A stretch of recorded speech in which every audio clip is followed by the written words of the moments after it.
was funded by the town as a whole, and 72% by the bidders. And so I asked them how they got to that percentage, and they said, well, the typical cost of a septic system, they estimated to be $20K, and they adjusted the numbers so the bidders paid $20K.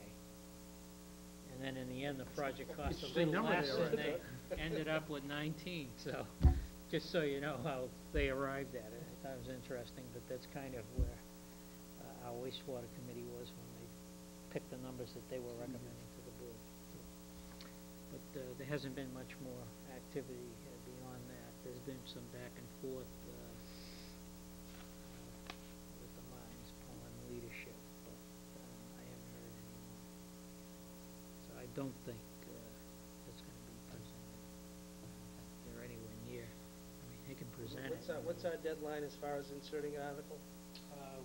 It's right here. We've got the deadlines here. So the printer, the 16th of September, right? So 15th of September, we need to sign the warrant. So somebody before that. I agree with the chairman. I don't see anything changing between now and then, but if it does, I don't know. There's still time. They put a placeholder on. Anything else, Greg? No, sir. Just have you spoken with anybody on the wastewater committee, or have they, since that meeting, as far as? I've only spoken to Dave. Okay. Yeah. Because, I mean, they were pretty gung-ho. I know, perhaps set them back a bit, but I don't know. I haven't heard any real reaction. Well, I think we've also run into July and August. Right. Maybe we'd like to solicit a reaction from them. No, I'll talk to Dave. And the dates here on the next page, Greg, if you want to walk us through that. Tuesday, September 2nd, the PA will present the capital improvement plan. At the meeting on the 15th, what we'll also plan on doing is providing you with a copy of the draft warrant on the 2nd. You'll meet on the 15th, and we're hoping that you will sign the warrant on that evening, and we'll also conduct the warrant article informational hearings. Warrant articles to the printer on September 16th. We need to put them in the mail at the end of that week, which will be September 19th. Residents need to have them no later than September 22nd.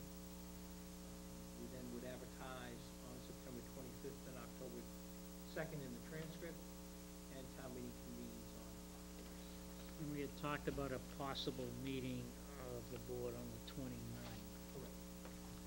If needed. Need to make a decision this evening on that.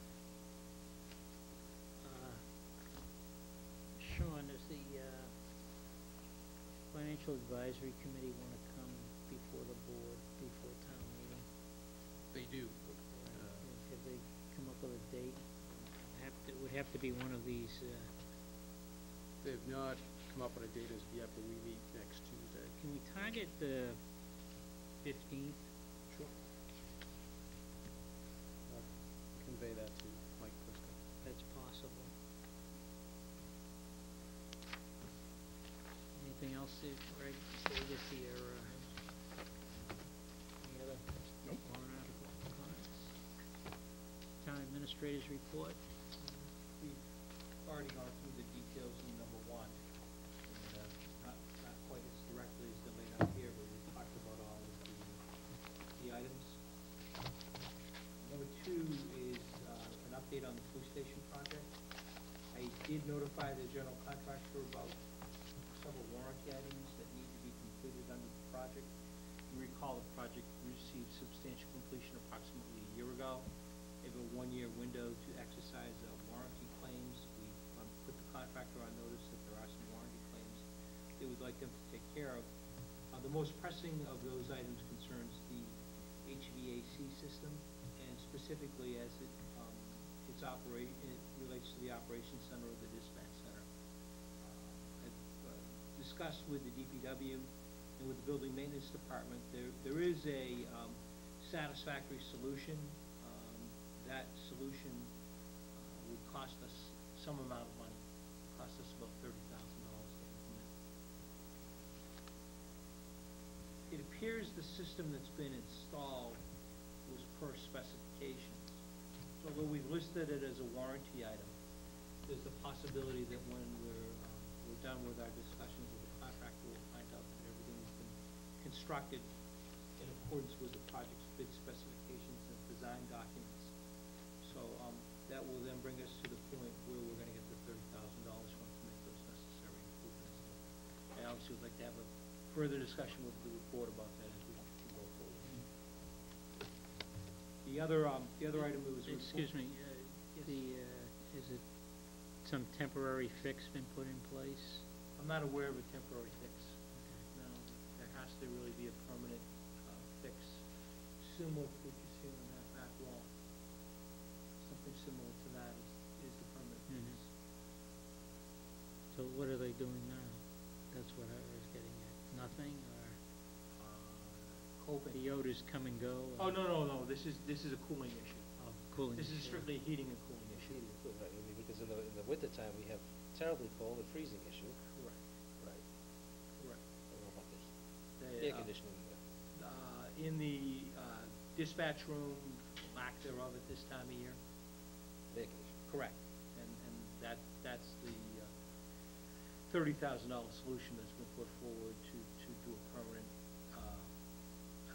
correction to that area in the dispatch center. The odors are more of a maintenance issue that came up last week.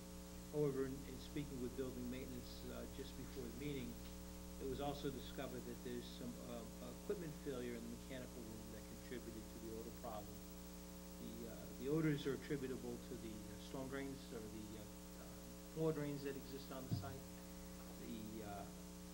Those drains are normally maintained with a gel-like solution, smells like oranges.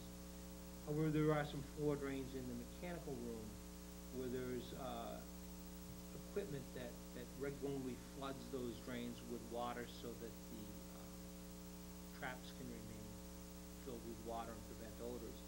And it was discovered that mechanical system failed. So the failure of that mechanical system resulted in the odors that were discovered early. And so we feel as though that situation is well in hand for regular maintenance and also correction of that mechanical failure.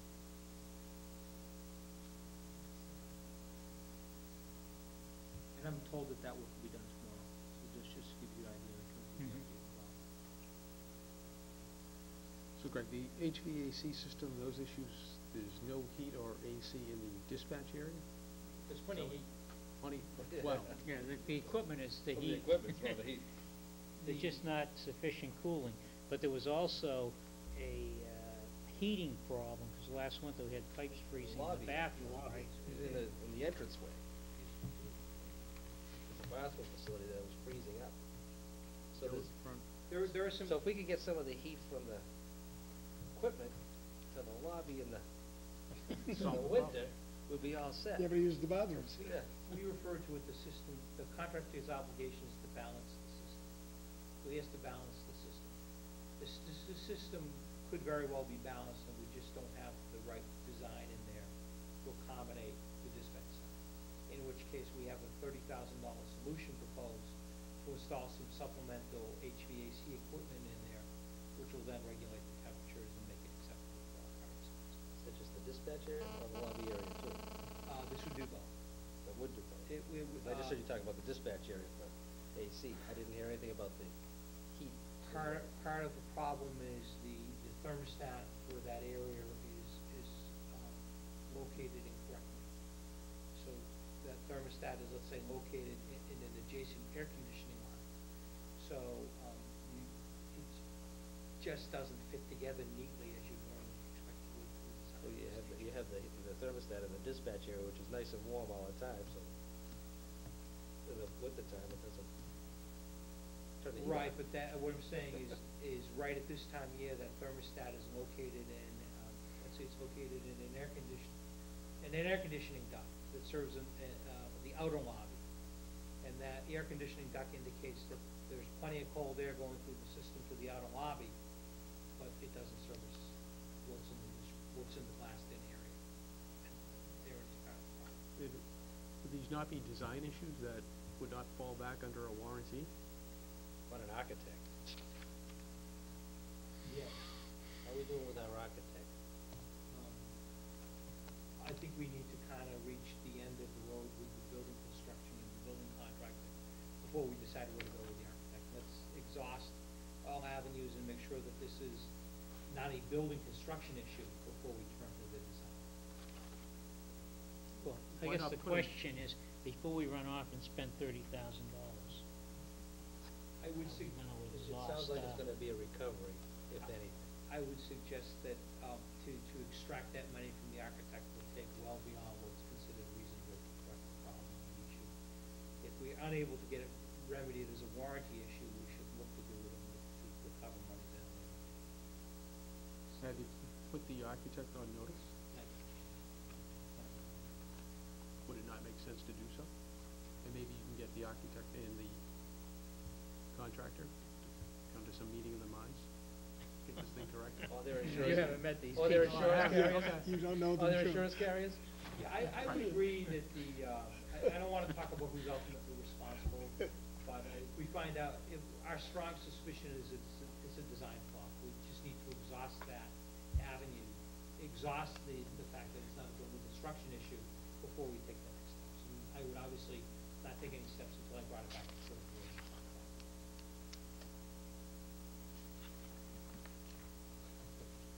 Any other questions? Next. Number three,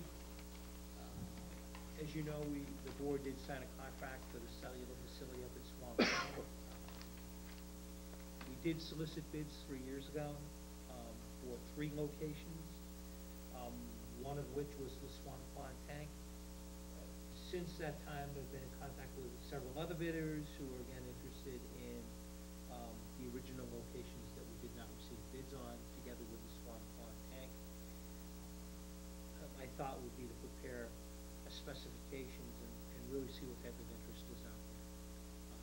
And then obviously come back and discuss with you what options are available. Mhm. It appears as though the climate has changed and that the cellular providers are much more ambitious and willing to look at, location of cell tower facilities in town on existing facilities. So these wouldn't be the towers that you used to see, standalone towers. These would be co-located on existing structures. So for example, the DPW has an existing cellular tower structure, or on water tanks such as the Swan Pond facility or the North Street facility, each of which potentially could have cellular tower sites. Just in terms of information, even though we may have a bid, the proponent or the cell tower company still needs to get a special permit. So they would need to go to the CPC, and the CPC would need to grant a special permit. So that's a piece that obviously would need to be pursued. I just want to give you a heads up that that's something that we internally need to pursue, and we're gonna start moving down that road. Craig, didn't we recently sign a contract for Yes, We did that was something. for Swamp Pond. Swamp Pond? And the other locations, Sean, interestingly enough, there was no interest 3 years ago. We're gonna go back and revisit those issues now. We think there's interest. The Swamp Pond was with T-Mobile. Right. It was Omni something, right? Or Omni Point. Omni Point. I don't know whether I read it in the Wall Street Journal or heard it on the radio today that Singular is now pursuing selling homeowners, what must be some form of an amplifier device. They're interested in selling heard home that. phone service that's compatible with your cell phone and so on and so forth. So that, even if you're out of range with a cell phone, beefed up amplifier repeater kind of device is what they're selling with a monthly fee. You would then be able to use your cell phone and have a home phone type of connection for your cell phone. So I can see maybe that might be perking up some of the interest as the cell phone companies try to get people to have one phone service. Cell phone works great in my kitchen, it doesn't work well in the back. My cell phone works everywhere but on Susan Drive, all the way out halfway up North Street.